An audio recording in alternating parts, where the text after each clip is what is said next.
मैसूर को सहायक राज्य बनने के लिए मजबूर होना पड़ा। चतुर्थ आंग्ल मैसूर युद्ध के बाद आगरा घराने की मलका जान कलकत्ता के निम्न में से किस नवाब के दरबार में दरबारी संगीतकार थी?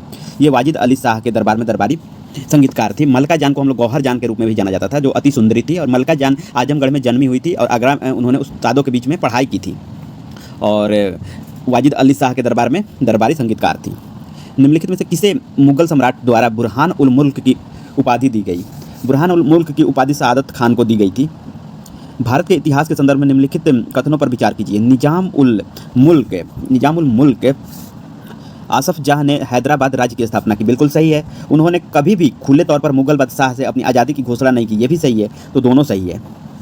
किस युद्ध के बाद हैदराबाद का निजाम ब्रिटिश ईस्ट इंडिया कंपनी के अधीन हो गया? ब्रिटिश ईस्ट इंडिया कंपनी के अधीन हैदराबाद का निजाम दूसरा आंग्ल मराठा युद्ध के बाद हो गया था। बुरहान उल मुल्क सआदत खान के संदर्भ में निम्नलिखित में से कौन सा कथन सही है? बुरहान उल मुल्क सआदत खान जो थे, उन्होंने अपनी जागीरों के आकार में कटौती की थी और अपने वफादार को खाली पदों पर नियुक्त कर दिया था। मंगलौर की संधि टिप्पू सुल्तान और ब्रिटिश ईस्ट इंडिया कंपनी के बीच मंगलौर की संधि जो हुई थी वो 1784 में हुई थी, जो सेकेंड आंग्ल मैसूर युद्ध के बाद मंगलौर की संधि हुई थी।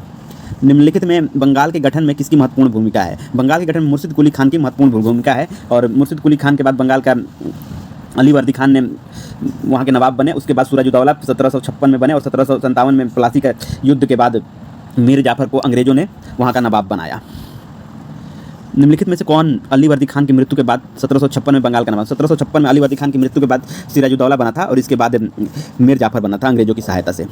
वाजिद अली शाह अवध के किस नवाब के उत्तराधिकारी थे? वाजिद अली शाह अवध के अमजद अली शाह के उत्तराधिकारी थे। वाजिद अली शाह के ही दरबार में मलका जान और गौहर जान रहा करती थी।